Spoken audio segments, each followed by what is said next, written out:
Your presence here is a testament to the importance of leadership and its impact on organizations, community, and nations. Without further ado, let's dive into today's program with energy, enthusiasm, and an open mind, ready to be inspired and to inspire. Now it is my to introduce the distinguished personalities who have graced us with your presence. Please, with a round of applause as I call the name, Dr. Marina Yemi, I hope I got that correctly, Executive Secretary, Borno State Education Transport. Please, a round of applause. So let's also welcome the presence of Chief Akin Akonde, Minister of Communication and Industry on those states. Is he here? Okay, a round of applause.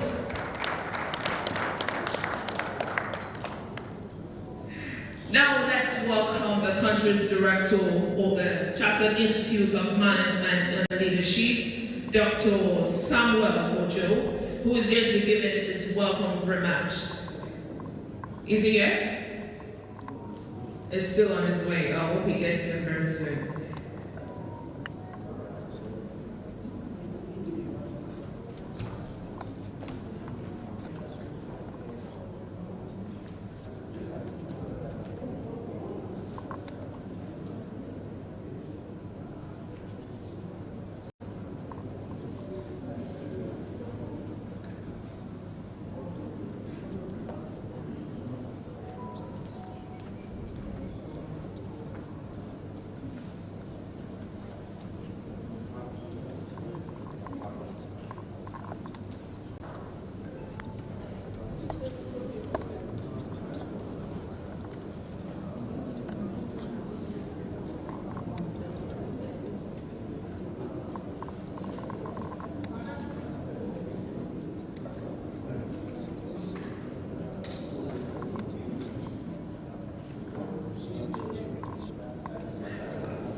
All right, ladies and gentlemen, let us welcome to the podium Professor Ahmed Damfulani to give us his opening remark.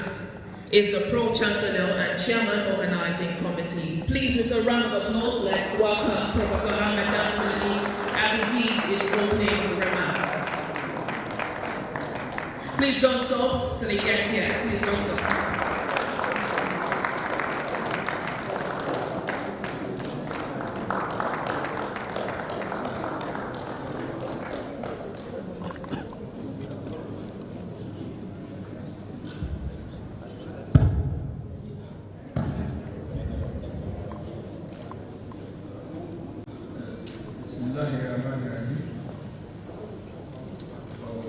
My village and my parents, for Nigerian nation, those who are on the other side, I say in Jesus' mighty name, we are started.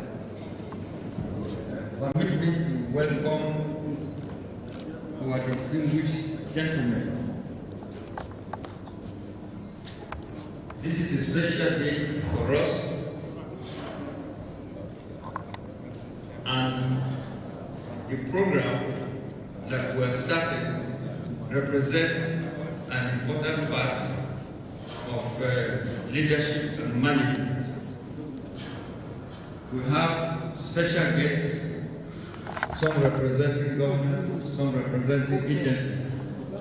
But an opportunity has come again for us to develop what is important for the construction of this nation.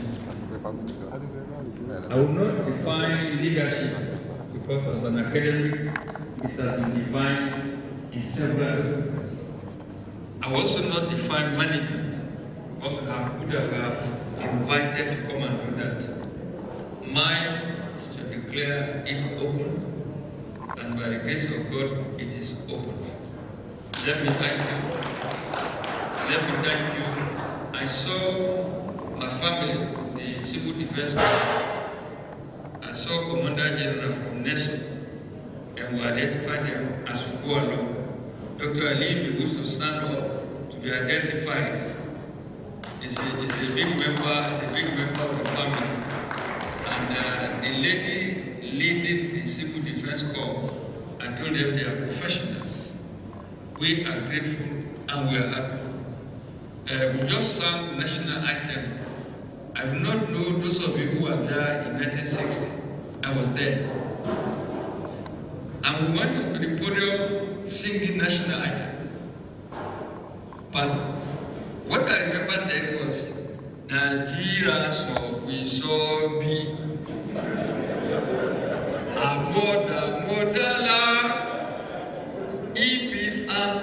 we didn't know exactly what I mean.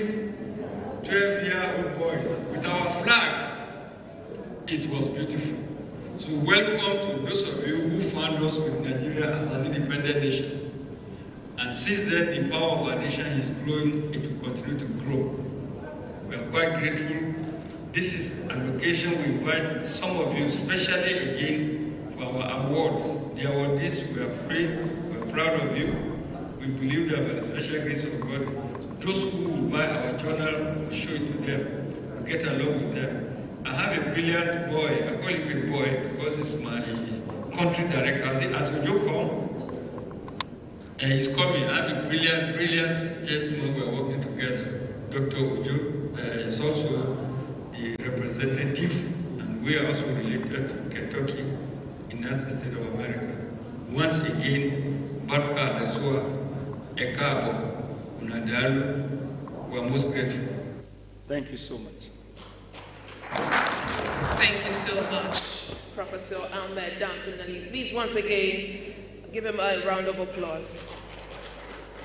Before I call on the next person, please can I have Dr. Maina Yahumi here on the high table, please.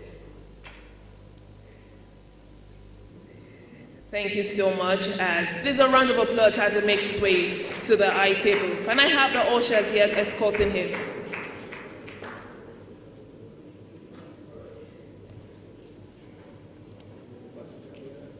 All right.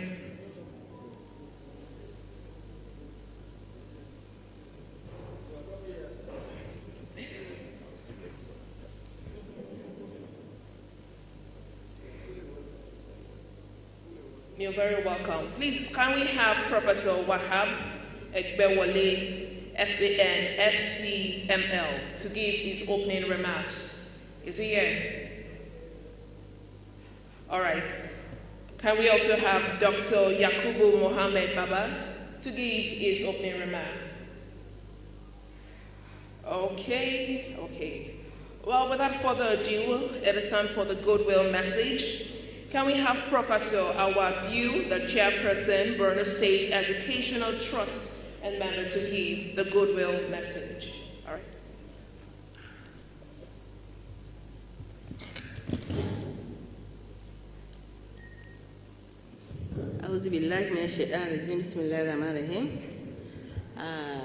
Members of the high table, Chairman, please permit me to stand on the already established protocol.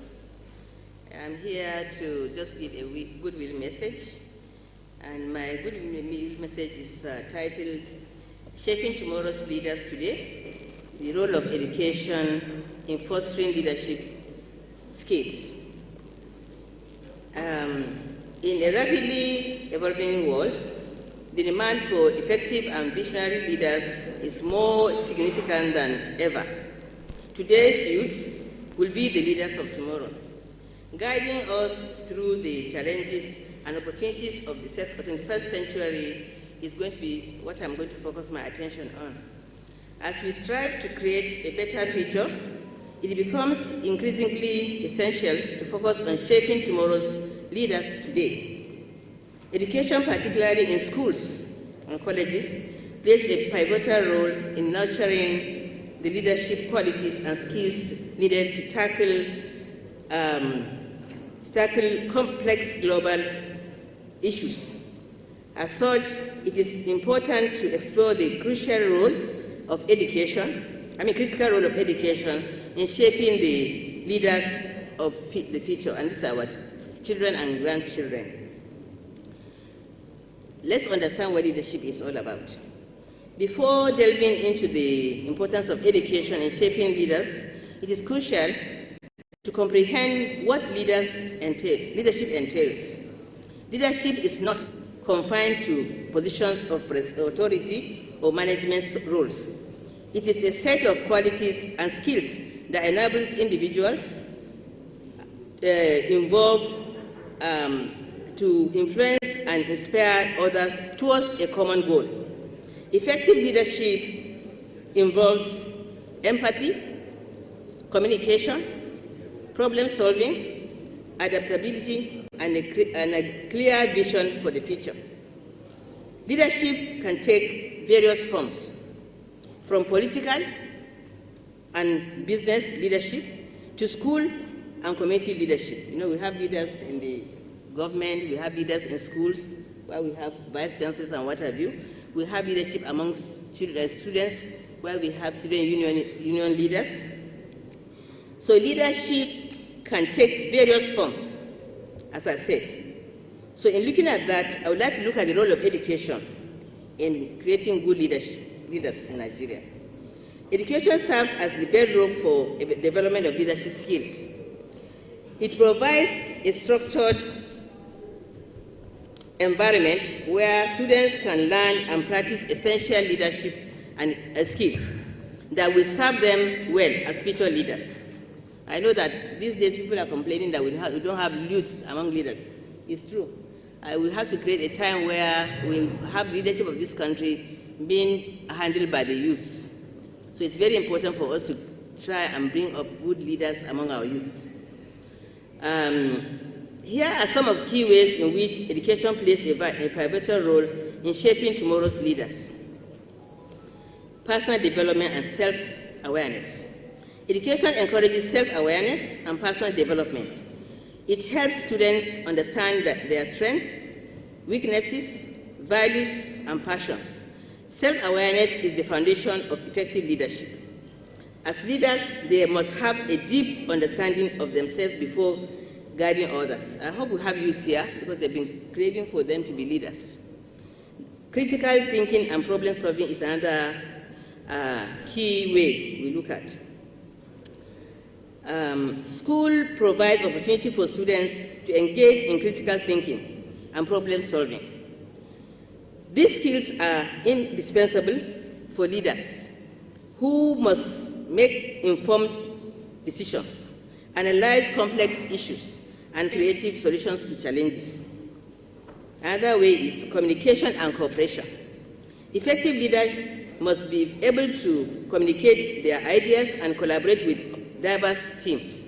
Schools teach students how to articulate their thoughts, actively listen, and work collaboratively with others. Such skills are essential in both personal and professional leadership roles. Adequate availability of resilience is another way. We also have ethics and values. We have exposure to diverse perspectives. In this case, schools often bring together students from various backgrounds and cultures. They are exposed to diverse perspectives and foster empathy and cultural competence among them, which are vital for effective leadership in an increasing by our leaders. So let's look at the challenges. Standardized testing. The emphasis on standardized testing in many educational systems are sometimes strive creative and critical thinking, which are vital for leadership. You know, we always have to make sure that for us to have good leaders in this country, we should have people who have gone through the leadership skills, maybe either through workshops, conferences, or from the educational institutions. Then the other challenge is access and quality education. There are disparities in access to quality education, and this can limit the leadership development of individuals from marginalized communities. We have rote learning. In this case, some education systems still rely on rote memorization, which hinders the development of critical thinking. And then we also have lack of soft skills. Educational institutions must have more to prioritize in terms of teaching of soft skills such as emotional intelligence and communication in addition to academic subjects. I'm sure you may be wondering why I'm talking about education. I'm from an education institution, and I've observed that many of our leaders don't have leadership skills. They just vie for the positions, get the positions, and don't know how to run the government in whatever capacity they're given to govern this country. We have a number of opportunities that also have to be taken into consideration. The first is technology.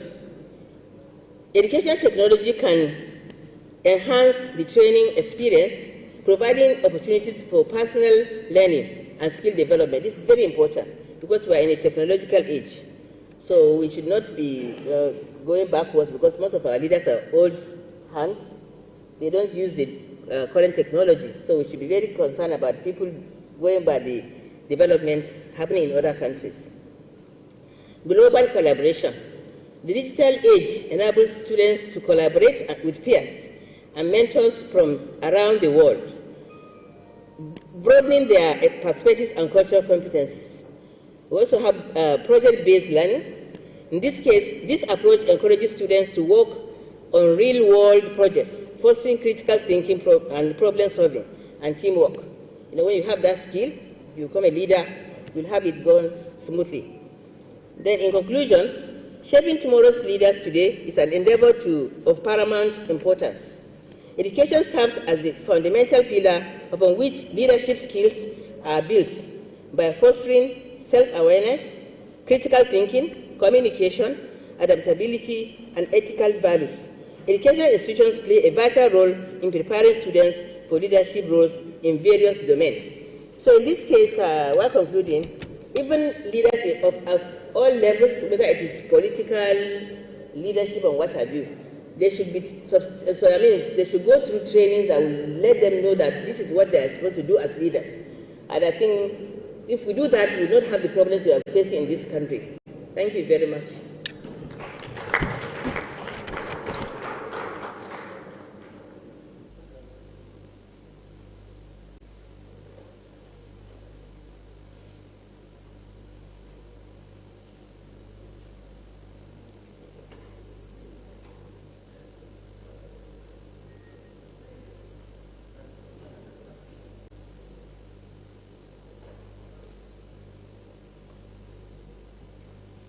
Hello?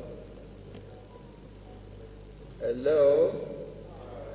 That clock for Hajjah is not enough. We have several men that are professors. But when our mothers, our sisters become one, it's a lot of pride for us. Madam, you are fully welcome. And the MC will still take over. We are proud that we have some guests that have been arriving. They'll give her names and she will announce them. Thank you once again. I also want to mention that my deputy, Esomo, Prof, maybe you need to stand over. It's my deputy. In Nigeria, we have governor, deputy governor, and all that stories. But we are together. Thank you. Thank you very much, sir. I really appreciate you stepping in for me. Thank you. It is with my great honor that I recognize the presence of Surveyor Abiodun Aluko, former Deputy Governor, Ekiti State, Pro-Chancellor and Chairman, Governing Council, University of Ilorin. Please, with a round of applause, start with a standing ovation.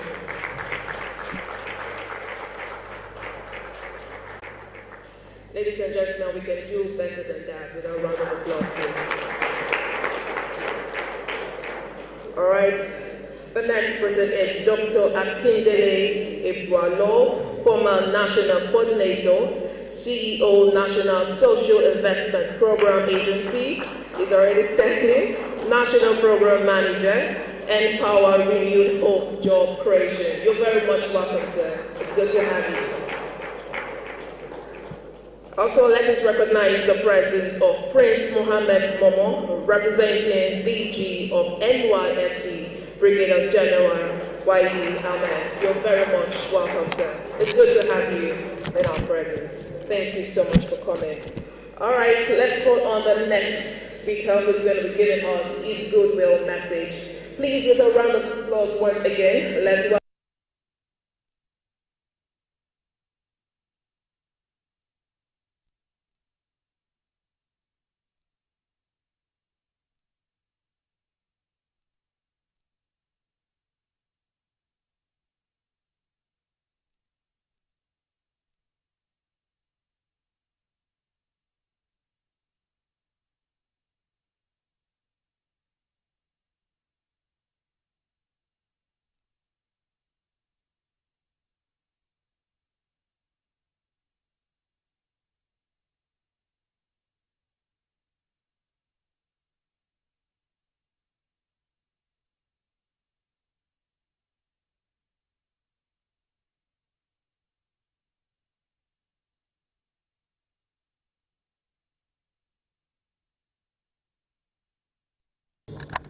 industrialization and urbanization have led to significant environmental degradation.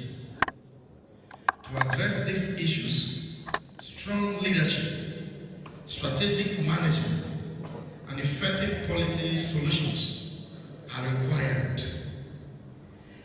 This approach involves coordinated efforts from government, private sector, civil society, and international organizations to ensure that Nigeria's development trajectory aligns with environmental sustainability goals. To drive this topic home, I've started to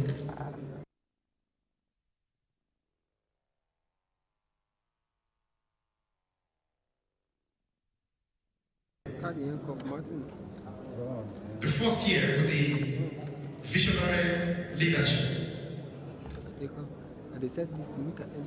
Nigeria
and mitigate environmental degradation.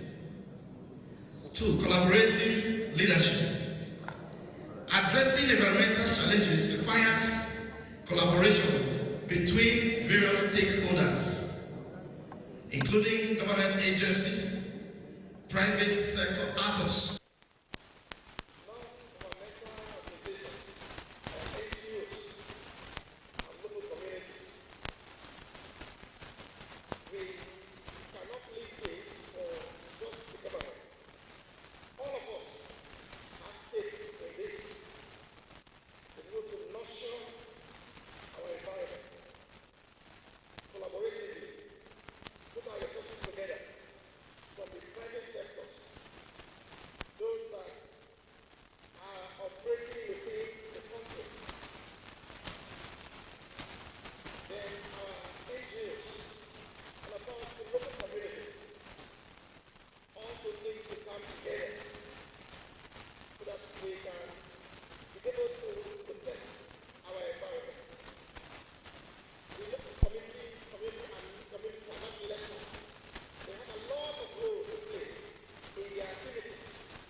can push our own to 70 to 80, and so on. Instead of pegging ours to be 48 and 52, that's 48 for the men, 52 for 52 for the women. So environmental health is very important, and we need to build our policies around this environmental health. That is very important because life is very important. We need to be able to care for every life in our country. All of us here are important. We are Nigerians, and we have been brought into this world, into our country, to enjoy our country and to live well. Living well means that we need to take care of our environment. So we need good policies from our government. And like I said, some have been given to us by the United Nations, which we can adapt into ours. Environmental impact assessment. Implementing comprehensive EIAs for major development projects is crucial for minimizing environmental damage. In other words, most of the projects we do or we embark on in our country, we need to look at the environmental impact. What is the impact on the environment, on the human being? These projects are for human beings. It's for all of us to enjoy. Yes, we need a flyover. Yes, we need a road to be constructed in a particular place. We need as good as hospital, we need a school to be built. But there needs to be an environmental impact assessment on any of these things mentioned. As good as school, as good as hospital, as good as a flyover, or what have you. We need to always look at the impact on the life, on the environment, before we carry out such a project. And if we must carry it out, how can we minimize the environmental damage? If it's a project we must do, how can we minimize the impact, the effect, the negative impact on the environment? That is very, very important. These assessments should be mandatory and enforceable. It's not something we should play with penalties for non-compliance. There should be legislations for proper penalties, and something that should not be overlooked should be enforced, irrespective of the brilliant idea of any project that we must do that is beneficial to our children, beneficial to you and I. There should be proper environmental impact assessment. And if it is not done, that's where the government will come in to give some form of penalties so that there will be compliance. The only way people can comply is when it's enforced and there is some form of penalty. Man is in his own nation. We want to go through the easy way and go the shortcut, as kind of bypass all protocols and do what he feels is good in his eyes. But it may not be good for everybody.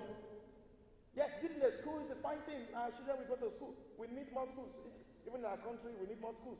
We need more universities. Building a hospital, fine. People will be healed. But we need to look at all the impact on the environment, even as good as these projects may sound to be. Resource management. Nigeria's abundant resources, natural resources, including oil, gas, forest, and water, must be managed sustainably. Everything we have, the oil, the gas, the forest, and water, we must manage them. Yes, there are natural resources that God gave to us, but they must be managed to see how this oil that we are bringing from the earth crust affect our people. Do we need to flag the gas, or we need to conserve it for some other use? What about our waters? How do we take care of them? The gas, our forests. Indiscriminate burning of bushes or falling of trees. Who is in charge? Who is looking at all this? So the government needs agencies that are empowered to look at all this, that we manage them properly. This involves implementing policies that prevent over-exploitation, promoting renewable energy, and protect biodiversity. Then, if there are alternatives, we look at them. Renewable energy and over-exploitation. There should be regulations. I know we have. Nigeria, we have a lot of policies, but these policies, we must implement them so that we can manage our resources. Environmental laws and regulations. Policy solutions for environmental sustainability. Under this, we have environmental laws and regulations. Nigeria must strengthen its environmental laws and ensure their enforcement. Policies such as the Environmental Impact Assessment Act, National Environmental Standards, and Regulations Enforcement Agency Act, and climate change policies and response strategy need to be updated and rigorously implemented.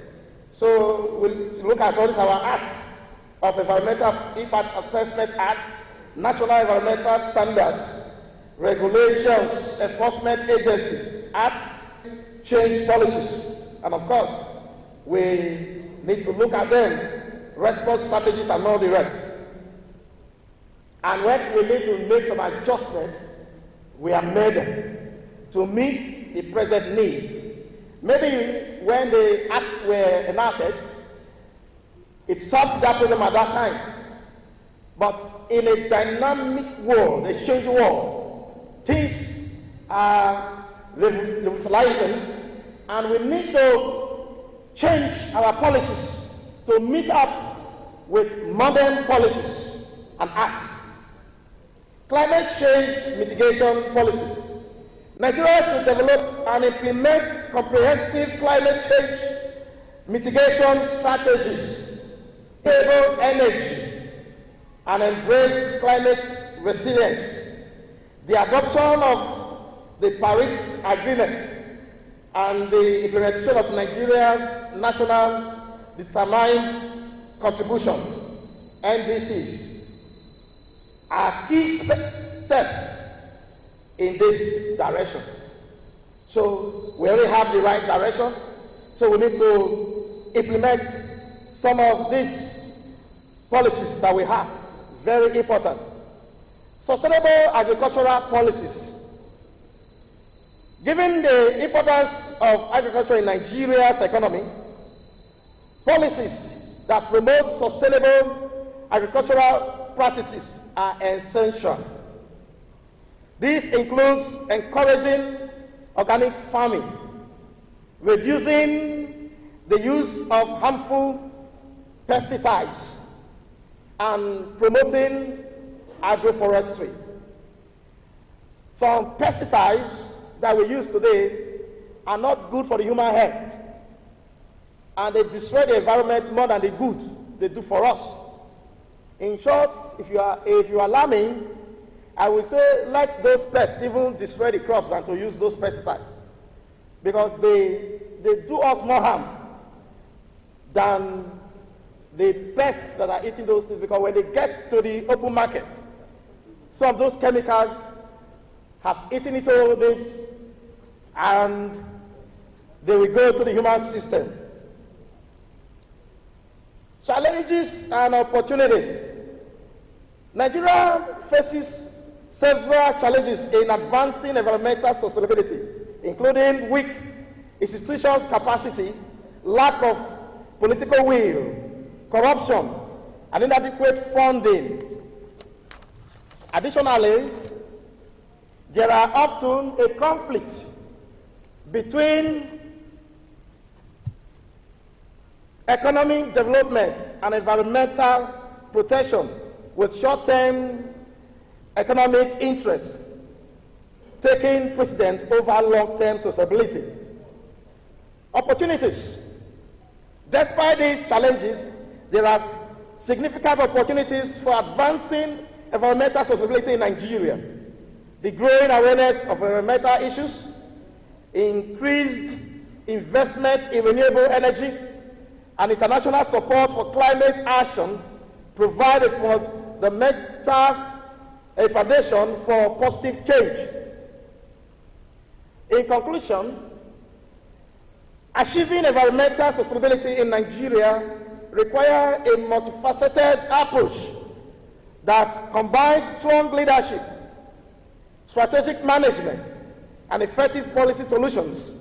By fostering collaboration, aligning with global sustainability goals, and with strengthening environmental laws, Nigeria can address its environmental challenges and ensure a sustainable future for generations to come. For our children, this path to sustainability is complex, but with the right strategies, Nigeria can address its environmental challenges and ensure a sustainable future for generations to come. And with right commitment, all we have said is achievable. Thank you very much. Excellent paper.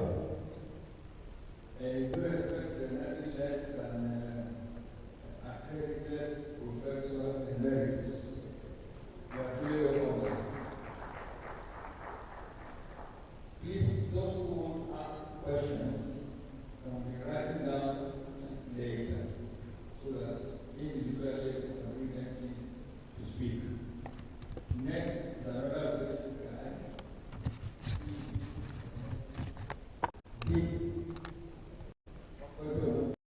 Sciences, University of Abuja.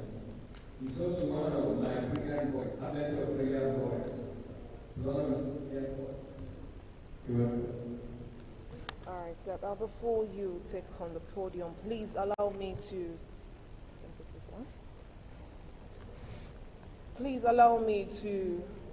recognize the presence of eminent personalities from various sectors, governments, academia, business, and civil society, whose presence has a great value to our discussion and deliberation.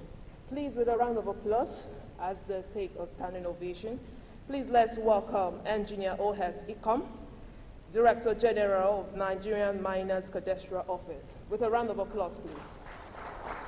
Sir, can you stand up for recognition? Thank you very much. Ladies and gentlemen, we can do better than that.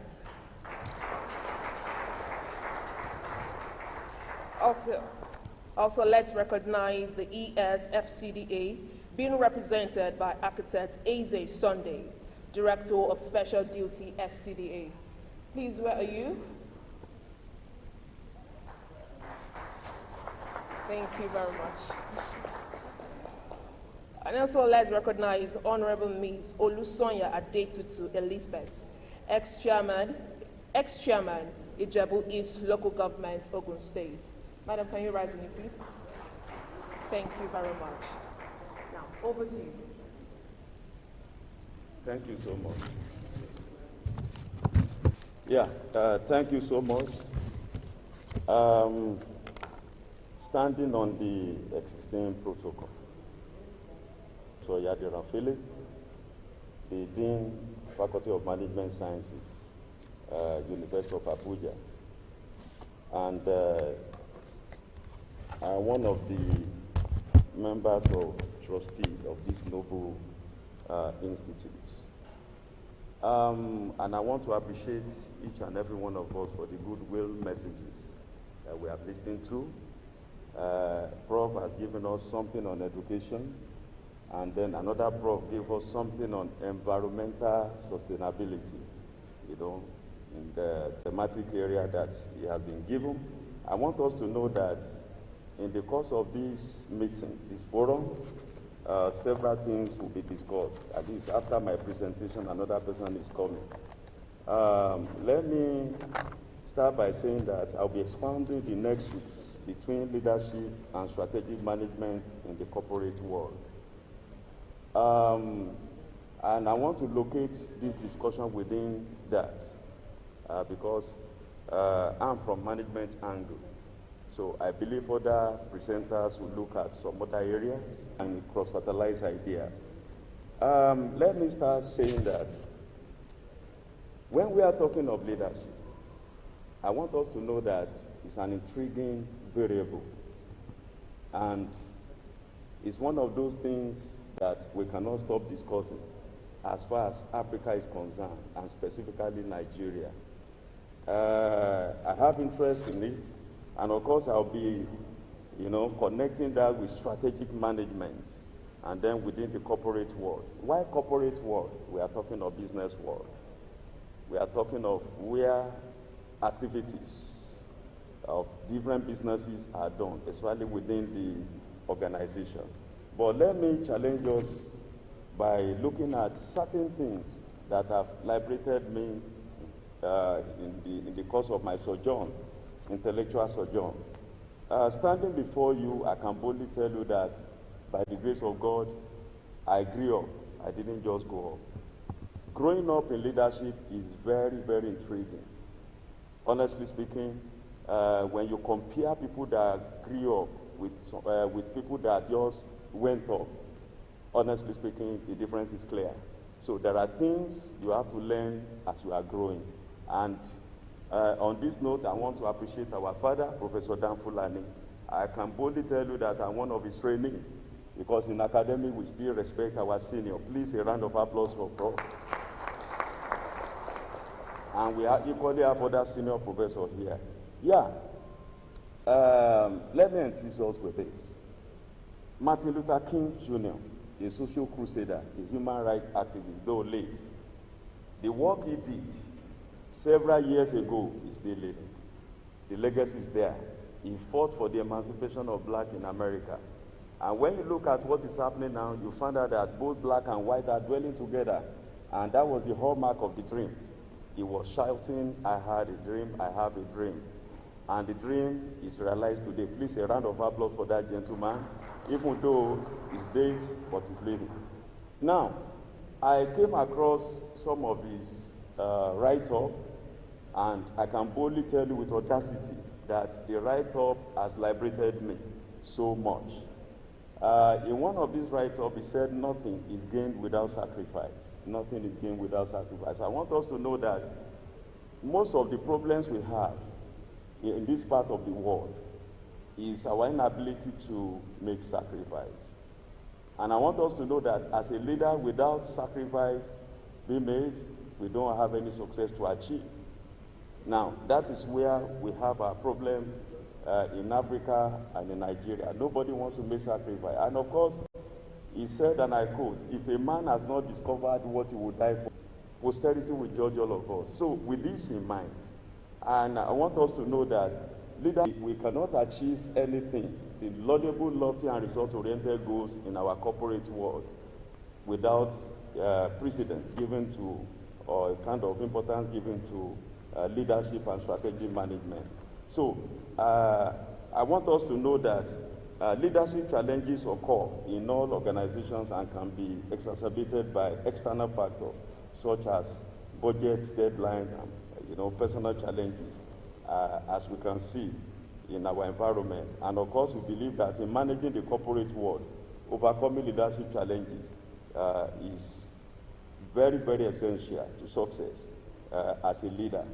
Now, and therefore, we must appreciate leadership style as it influences and ensures the prosperity and the economic growth of both the organization and employee.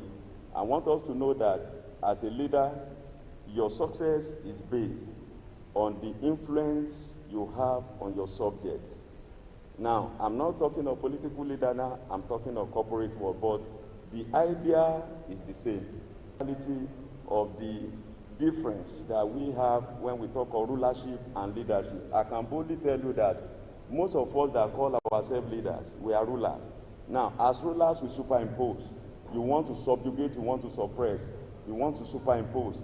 But as a leader, no, you are carrying your subject along. In fact, in most cases, you push your subject forward, you stay at the back. And that aligns with what a Chinese scholar, Lao Tzu, in one of my research in those days, on leadership. He said, if you want to lead people, walk behind them.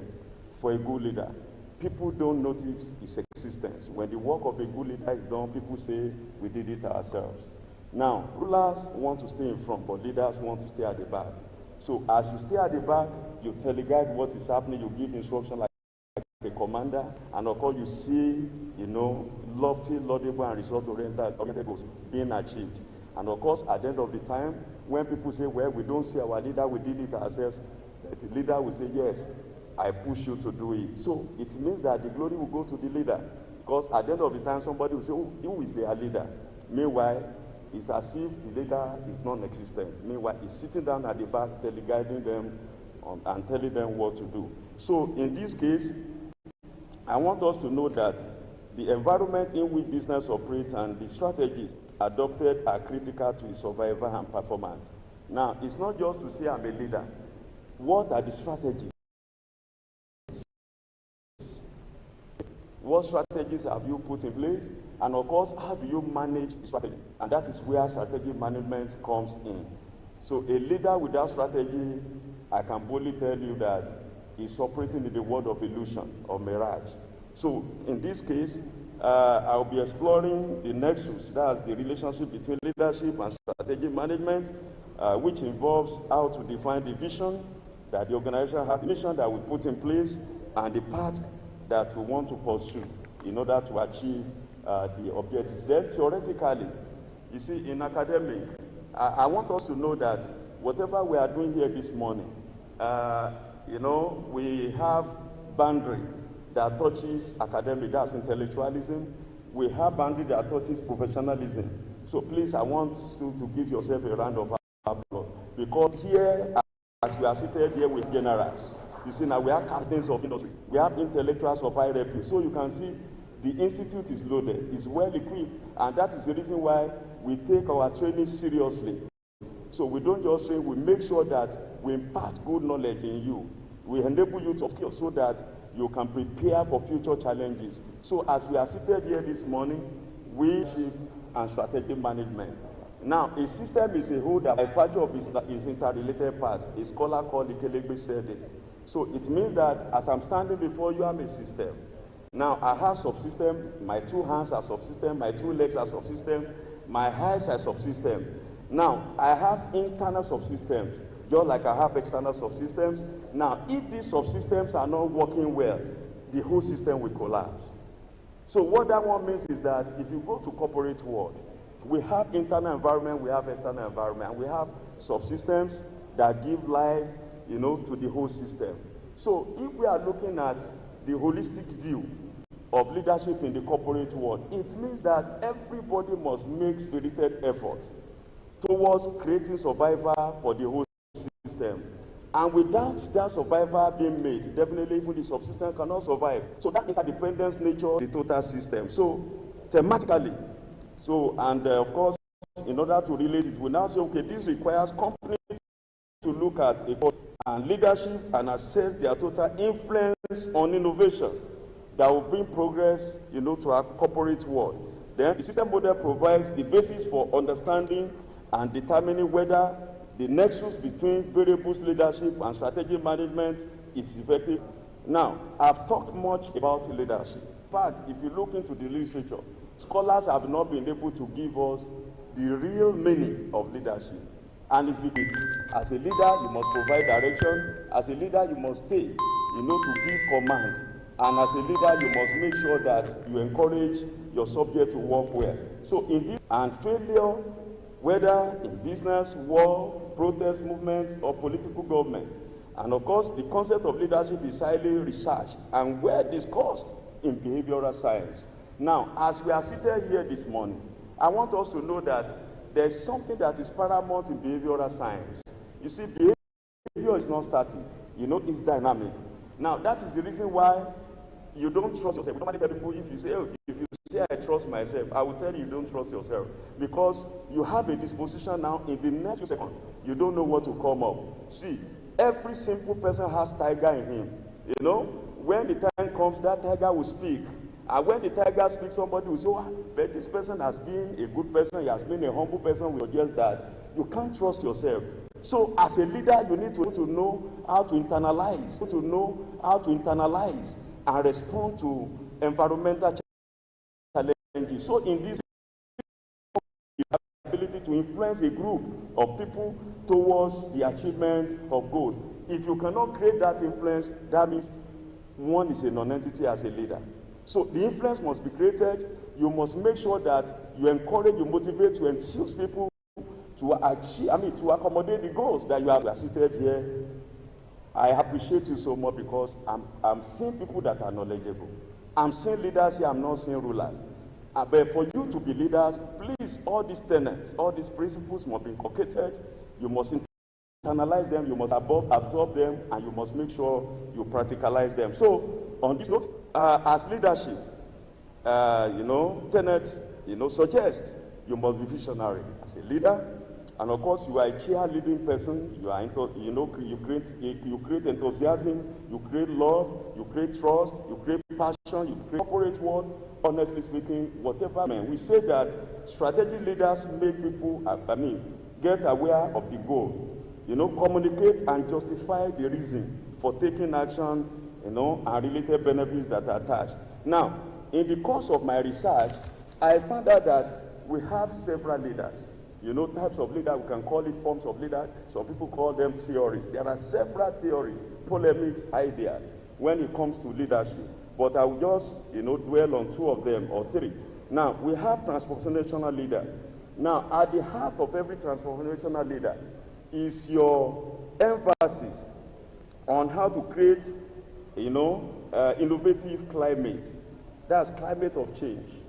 That you have to bring personal values and self-concept on your followers. You move them to higher level of need. And of course, you make them to have aspirations that will help you achieve your goal. So if you are such a leader, you are transformational. You want to change your subordinates. You want to motivate them so that they can accommodate change. Now, no change is friendly. I want us to know that. I always tell us, I've related with white in one way or the other. You see, what is helping them in their corporate world is that they embrace change, they accommodate it, and of course, they celebrate it. And I want you to know that change comes in quick succession. In fact, if you refuse to change, change must change you. Now, change is visiting us now, and that's why we are shivering. We were not ready for change, but change must come. And that is the reason why each time we have economic crunch, economic crisis, economic downturn, we begin to see all manner of things, vocabulary is here and there, but we don't will be thrown off balance. Then we'll now go back to drawing board. How long do we continue to go back to the drawing board? So if you continue to go back to the drawing board, that means you can't move. So change must keep you moving, must keep you going on that. So what we are saying invariably is that goals or change, as the case may be, you must set high performance expectations, no low performance expectation. High performance expectation, you must provide individual support to drive the goal, and you must provide intellectual stimulation. Because if that is not there, honestly speaking, like I told us, this is knowledge economy. When somebody does not have idea, honestly, that person is dead. So how do we how do we make people get idea? You stimulate, learning so that they can achieve that. Now, another type of leadership is participative leadership. Now, you want people to participate. You are open to ideas. You are not saying, look, I'm an island, I'm all in all, I'm Lord. So you want to make sure you get your subject involved in taking decisions, crucial decisions. If you want to take informed decision in the corporate world, you need your professionals, you need your captains, you need your helpers, you need your workers, you need your employees. They are coming from different backgrounds, so you cannot be an island, you can't know all. Most of the time, leaders feel they know all, but no sooner than ever, you will see them down the drain, because they capitalize on the empire they have built. They will sit down and be rolling on the chair. Meanwhile, your subordinates will say, okay, since you don't carry us along, then we'll leave you alone. So by the time you carry them along professionally, you see they will give you professional inputs, decisions that will help you to take informed decisions. What we mean by informed decision is the decision that you make based on information. So, and then scholars have been able to tell us that there's no way you can make decisions without adequate information. So, as participative leader, you know, it entails you to influence, you know, your subject, you consult them, you take joint decision, and of course you delegate. So without all these variables, you are not a participative leader. Then we have another one we call leader-member exchange, LMX theory or approach. Now, it means that there is social exchange relationship between leaders and employees. In this case, you are not just looking at the participation, you are not looking at transformation. You are looking at exchange of ideas, you know, brainstorming and cross-fertilizing ideas, you know, especially for you to be able to drive the goals of the organization. So, high-quality exchange relationship involve giving employees challenging tasks, supporting a risky situation, and providing the task-related resources and recognition of favorable to individual employees. Then, attributes of strategic leaders. I don't need to waste time here. I want us to know that where there's no vision, people have no place.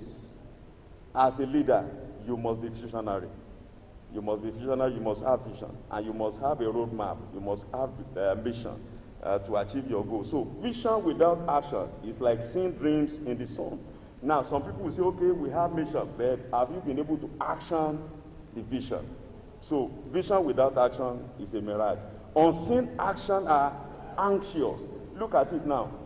You have, you know, mission or vision, and the vision must be realized.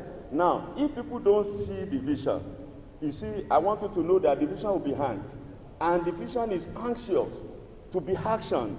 So you have to make sure that you have passionate desire towards actioning the vision. That is what we are talking about. So visionary thinking is a fresh perspective from both the present and the opportunities that lie ahead. In fact, our mommy talked about critical thinking. Critical thinking is very, very important. Thinking outside the box. I want you to know that we have been inside the box for a long time. We should start thinking outside the box. We should take ideas across the globe. This is the era of globalization. This is the era of intellectual capital. So we need to embrace all these things so that we can move. So on this note, as a leader, you must be honesty. You must be honest. You must have proof. You must have integrity. You must be competent and you must be credible. You must be a source of inspiration and motivation to your subjects. Now, you must have what we call passion for equality and parity. So, if you don't have all these things, honestly speaking, you can't survive as a leader. I know my time is going. I'm trying to just move faster before I'll be regulated here. Then, what about leadership and corporate effectiveness? It's just in a simple balance that we look at this. Now, an organization is a collection of components that work together, you know, to accomplish a task and carry out its operation in order to give people tangible goods and services.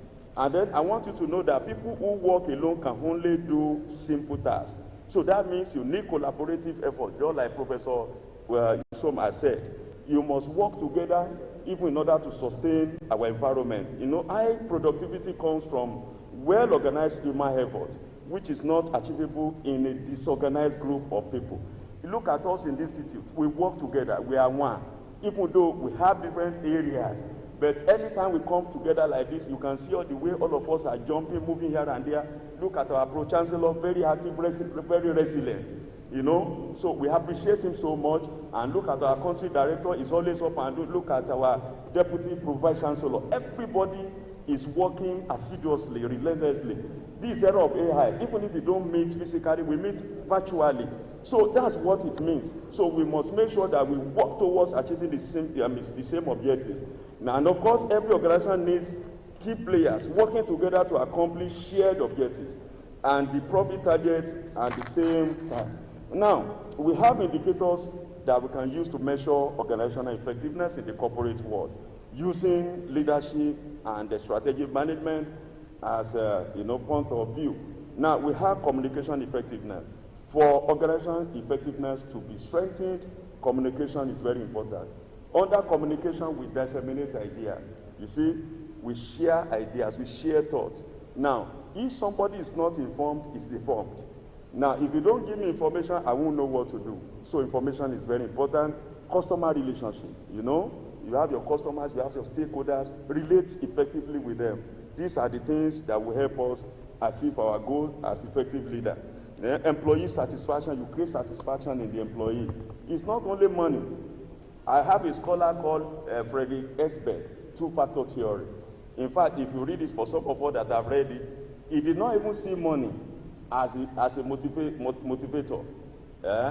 He does not see money as satisfier. He sees it as hygiene. And he has been able to locate, satisfaction in the job you do. As I'm standing before you now, by the grace of God, it will amaze you to know that I graduated from University of Abuja long ago. I've not gone out of the university. I graduated as best student in my department. I served in the same department. And of course, I went around. I've been deputy director. I've been HOD. I've been faculty examination officer. And I've been deputy dean, now dean of the faculty. I believe you're supposed to give me an applause for that. So, by the grace of God, I have audacity to tell you that leaders are made. Some people believe that leaders are born, leaders are made. Please upskill.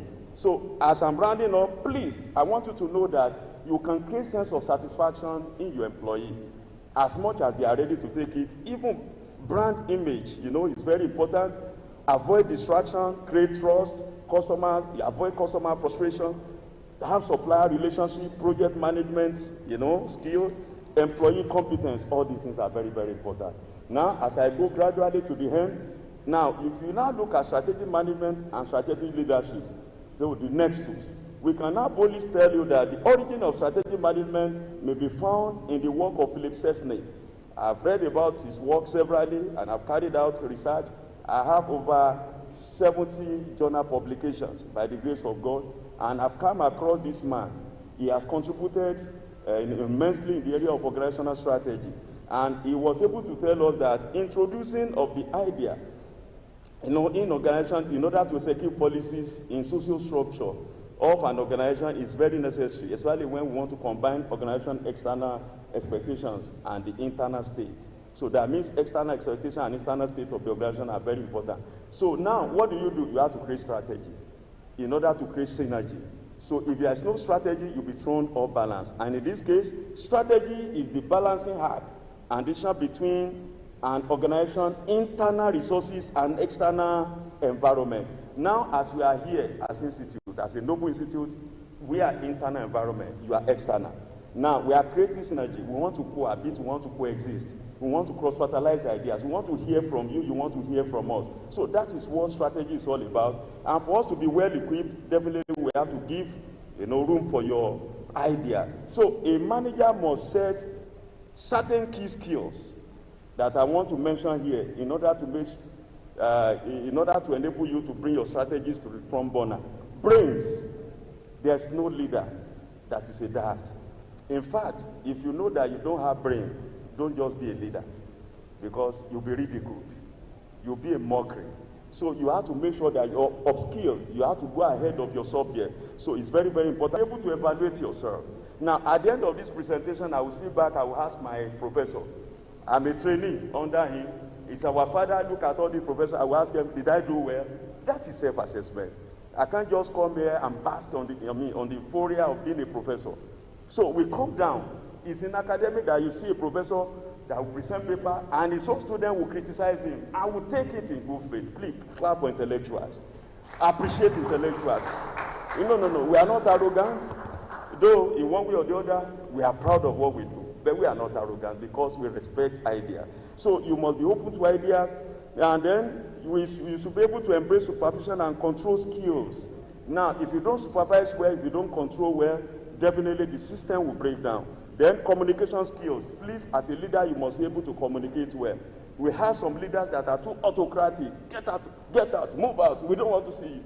And then you see, you are creating disillusionment in your subject. And as you are shouting at them, you see they are not motivated, their morale is low, they are not enthused. So you have to have good communication skills. By the time you speak, in fact, as a leader, you hear more, you speak less. Prof, am I right? You hear more, you speak less. You see, by the time you are hearing, do you know you are equipped? You go back and behave like a commander. Well, I know generals are here. Maybe I will soon join. I will soon join army. I wanted to join in those days. Well, this is where posterity has pushed me to. Now, in this case, it requires strategy formulation, strategy implementation, and of course, strategy control and evaluation. So all these things are very, very important. And of course, as I go to the end of the paper, for you to be able to create synergy between leadership and strategic management, you have to make sure you determine your strategic direction. Now, you have strategy now. You are gallant. You are good to go. Morale is high. So you have to make sure that you determine your strategic direction. Which direction am I going? You can't go in all directions at the same time. As we have A, B, C to Z,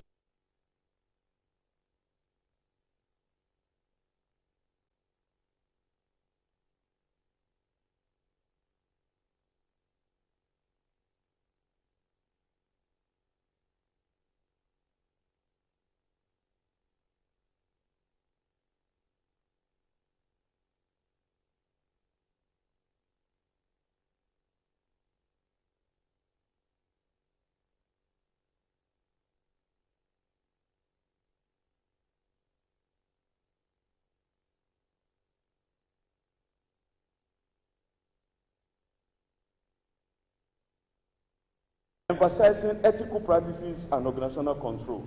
Now, if we are not ethically balanced, definitely there will be problem. So, on this note, I want us to know that leaders' dedication is what makes strategic goal a reality. And of course, in today's business environment, as we are rapidly changing, most leaders try to adopt flexible and process implementation. Then, to achieve desired results, strategic leaders develop and carry out company plans.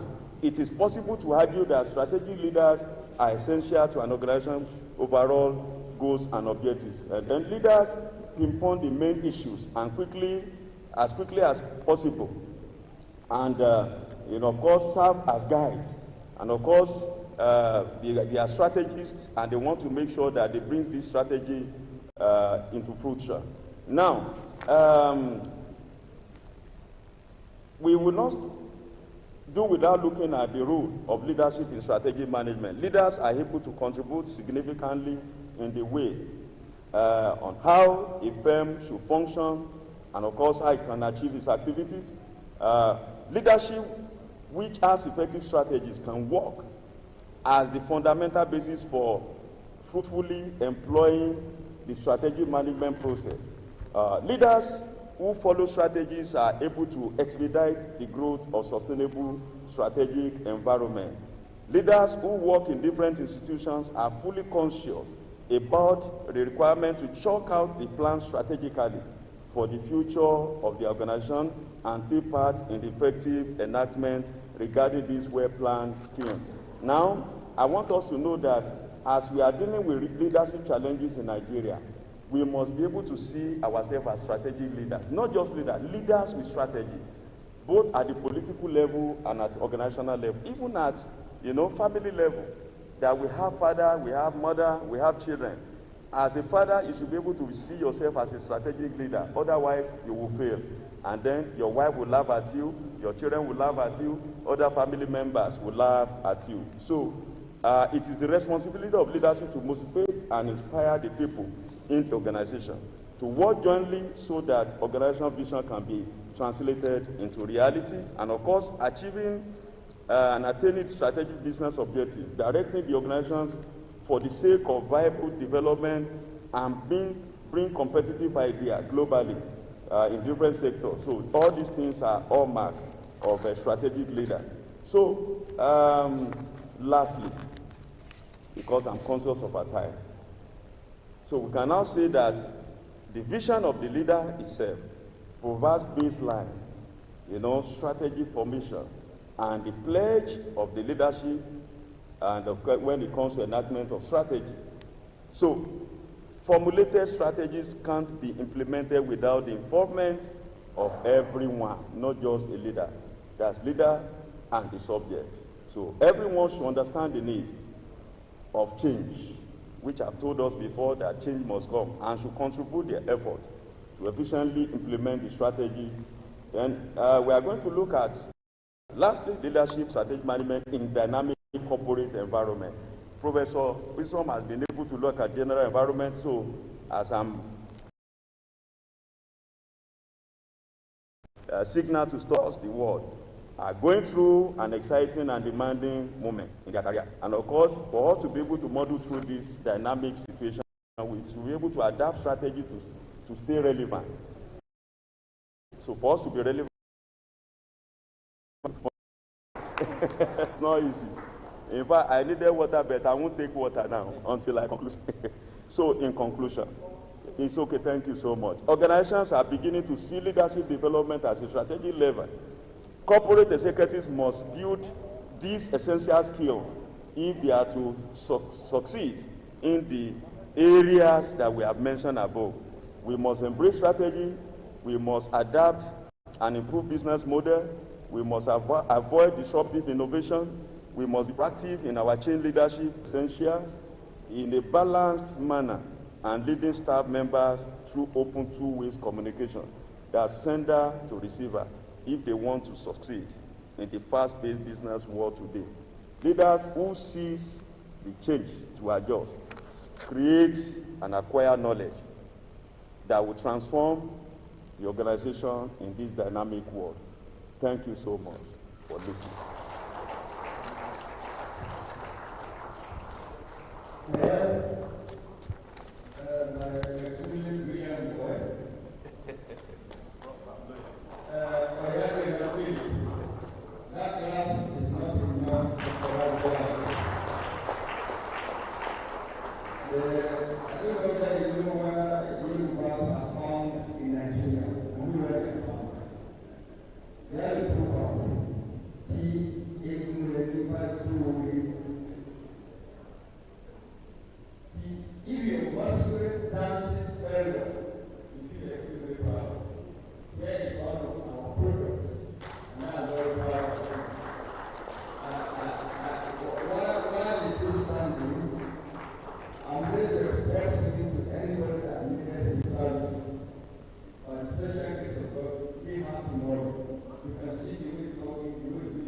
Next is announcement of all from the MC. Thank you so much. much, sir. Before we go into the questions and answer, yes, please let us recognize once again our special guest, E.S. Maina Yahuma, representing the Borno State government. Once again, sir, you're welcome. He is our special guest. Also, let's recognize on the I table who is seated, Professor Suleiman Ambali,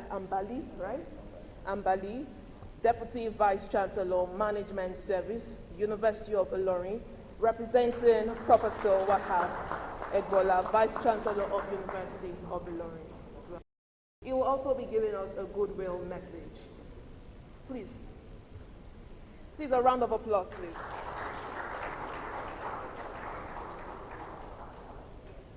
Thank you very much. The Pro-Chancellor, other distinguished Professor Mama, Professor Waviu, other distinguished members on the high table, ladies and gentlemen, I am here to represent my Vice Chancellor, who is a council member of this institute, Professor Wahab Olasupo Egbewole. This morning, Senior Advocate of Nigeria, this morning, or afternoon rather, I'm here to play two roles that Professor Egbewole will have played. It is gratifying that the better by far Pro-Chancellor, the Pro-Chancellor and Chairman of Governing Council of University of Ilorin, our own Baba, Saviour Abiodun Aluko, is being conferred with the Award of Excellence and Fellowship Award of the Institute. The University of Ilorin, the management staff, and indeed the council and the students of the University of Ilorin are very proud that everybody here recognizes the leadership role of our Pro-Chancellor with you. As a matter of fact, Babatunde Kolawole Otitoju that you mentioned here is a proud alumnus of University of Ilorin. So you can see how better by far we are. Yes. I am also here to represent our Vice Chancellor as a member of the Governing Council of this institute. And what we are discussing this afternoon or since morning is about leadership. We believe that if we get our leadership right, Nigeria will be better for it. But there is something fundamental that we need to ponder. Citizenship. We so much lay emphasis on leadership that we forget that good citizenship is where the leadership emerge.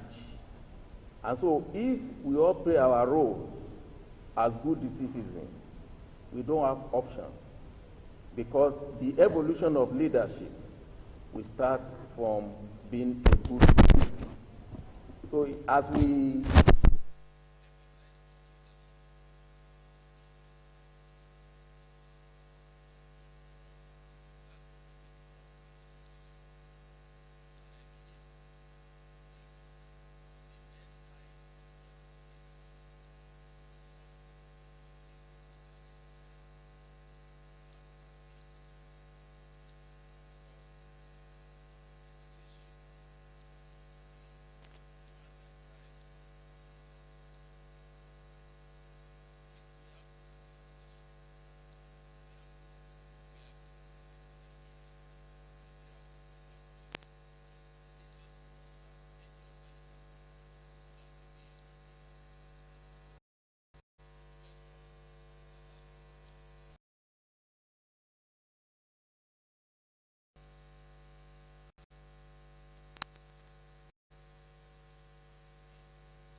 We have listened to a lot of lectures here, and the old essence is to get the leadership right and get our society to be on course. Institute the Center for Management and Leadership, which University of Ilorin key into its activity. Indeed, at the University of Ilorin, we have established a Center for Management and Leadership, where issues of this nature are being discussed so that we can have leaders that will drive this, congratulate for bringing the gurus in the public and private sector of our life for this conference, and we hope at the end of the day we will be better for it, so that it's not going to just be talk shop, and talk shop. It's going to drive us so that we can have a new Nigeria where citizenship and leadership can work together to foster a good society. Thank you very much. Please, ladies and gentlemen, give the professor another round of applause, please. If there was something I caught on what the professor said, he said, if we get our leadership right, Nigeria will be better for it. All right, ladies and gentlemen, with a very good honor, please allow me to welcome and recognize the presence of Professor of CIML has helped me in recognizing his presence, but I also do the same thing as well. Please, with a round of applause once again, let's welcome the presence of Babajide Kolawade Otitoju.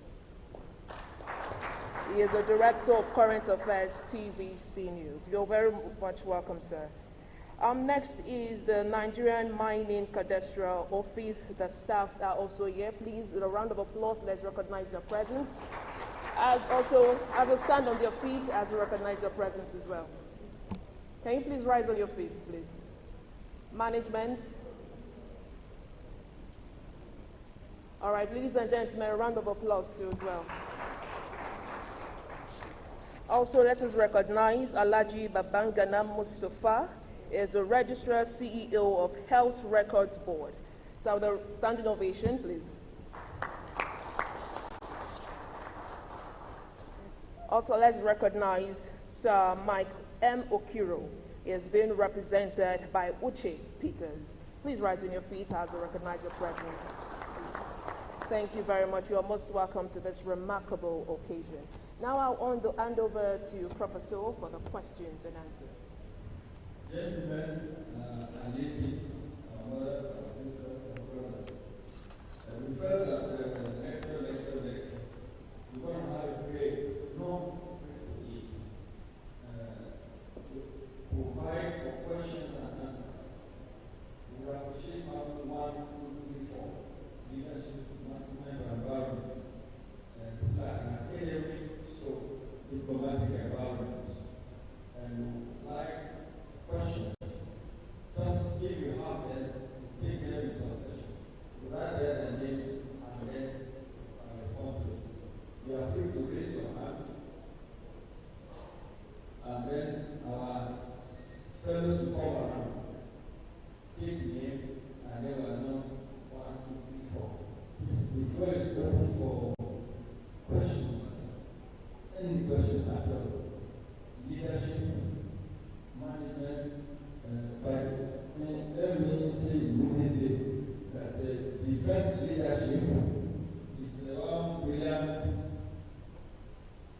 gentleman by name Polaj Aswad Tinubu. I don't know whether everyone knows his country, but I think he's in Nigeria. Brilliant, hard, and our president.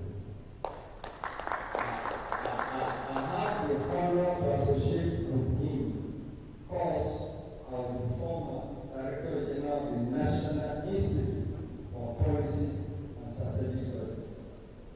If you go to this, automatically you make a speech or a message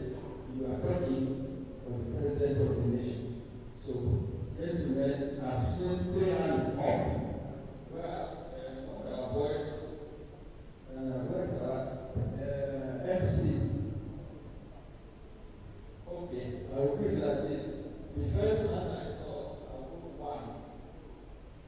I see you at 1. 2.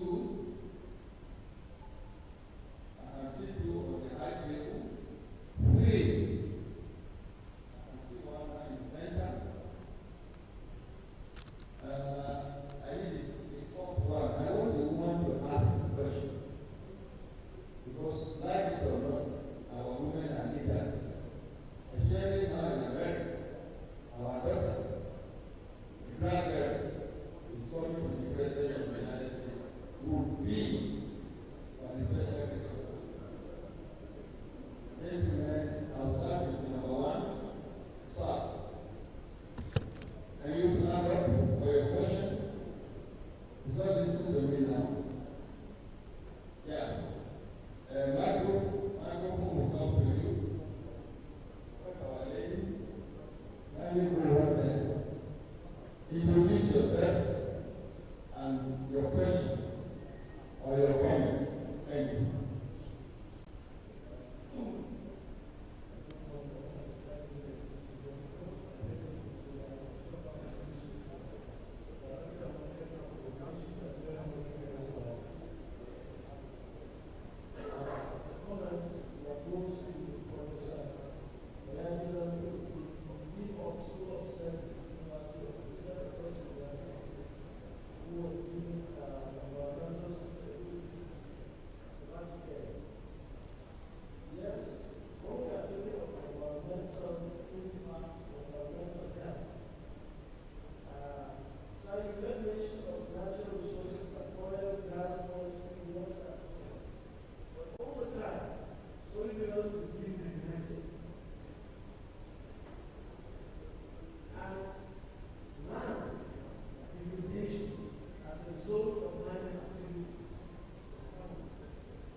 You make comments and not specific questions, but Prof will respond to a few points later.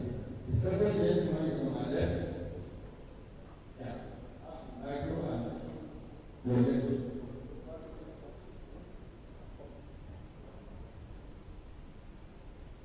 Standing on the already established protocol. I know a renowned politician is best called he said something and I quote. He said, my dream for this country, Nigeria, before it returned to the culture of the survivors, culture of the rest as a return to decency and equality, a return to godliness in our relationship, and a return to concentration in our social interactions. Today, the challenges we have is the outcome of our policy. All that happen in our policy and political system, giving rise to leadership that will not be fruitful and not lead the country to prosperity. In that regard, what therefore can we do to bring about decency in our policy? Please.